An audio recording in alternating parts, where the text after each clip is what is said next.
Good afternoon. So after heavy lunch, it is very difficult to keep you awake. There is a problem here is now. And the second one is the topics also is something may not be that more interactive like Dr. Senthil sir's topics. So of course, I think this the one speaker before me, I think he did not come.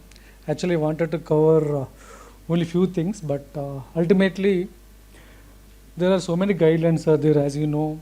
I think these are the simple NCCN guidelines, ESMO guidelines, ASCO and ASTRO guidelines for medical oncology and radiation oncology. But ultimately, we don't have any something in Indian guidelines. Whatever the guidelines are there, just they'll guide us what to do, what not to do. So don't go on something like blindly on only some guidelines. So this is, I think, whenever you open any NCCN guideline, this statement, I think you can, everybody they have to go through this one. So it varies person to person, country to country, and affordability, toxicity, everything into you have to take into consideration. Just don't go blindly on guidelines alone. Some guidelines, especially if you take the NCCN guidelines, is predominantly meant for insurance purpose in America. Okay. In ESMO guidelines, basically these are something in European guidelines. Usually those guidelines very similar to Indian guidelines. They'll see the something like in a cost-effective analysis. So it varies to person, country to country, and geographical region, or person to person, whatever you can say it. So I think we had this. Everybody we should understand the ESMO, something like a magnitude of clinical benefit scale. Especially most of the European countries, the healthcare system is borne by the state itself. That's a country they have to. It's everything government system only. Very few hospitals they are private ones.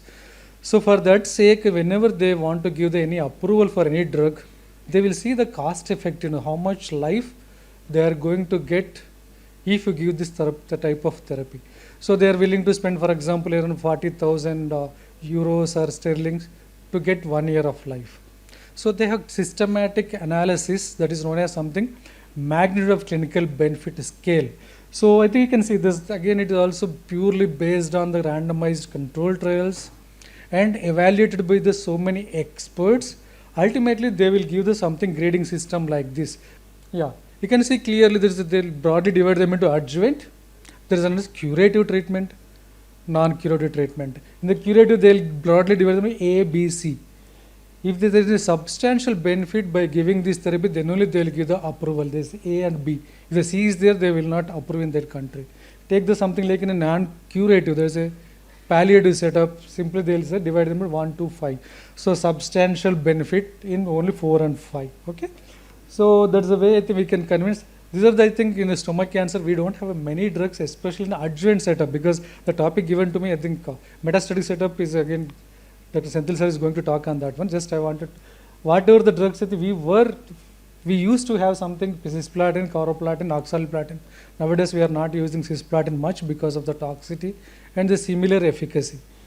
And the 5FU based chemotherapy, we have the 5FU, capecitabine and S1. Anthracyclines, once upon a time we used to give EOX or something, now we are not giving in adjuvant. And taxanes also we are not using much, especially only perioperative chemotherapy. We will give some chemotherapy, reduce the tumor size, then we'll go for surgery. It is not a perioperative chemotherapy, that is not a flat, FLOT, flat, those regimens. So ultimately, these are only 2 or 3 regimens are there in adjuvant setup. So nothing to worry about all this to remember. The next thing is, what do you think? This has given me clear that under 3 headings he asked me to talk. Toxicity, tolerance, and at the same time affordability. It's the right topic for me because I'm working in a teaching institution as well as a government institution. So I think, as you know, these are some of the toxicity all of us we know. Any toxicity, I think especially cardiac toxicity is very, very worrisome whenever you are giving this 5FU injection. Suddenly the patient will collapse in front of you and they will die immediately. So we should be very careful whenever you are starting this 5FU based any chemotherapy, either bolus or infusion, we should be very careful. So if we have to assess their previous general condition, whether patient had any history of stroke or diabetes or hypertension or so other things are something like everybody we know that one. There's especially this oxaliplatin will cause some sort of neuropathy. I'll just discuss 1 or 2 points about the toxicity. And thrombocytopenia is very well known complication nowadays, is not a big problem because the immune related thrombocytopenia, you can give some small dose of steroid, or nowadays we have so many thrombopoietin drugs also, we are able to get that one. Simply you can give one drug, L-thrombopag. We can give the drug, we can continue therapy, because we don't want to compromise the dosage, because the intent of treatment here is cure, not palliation.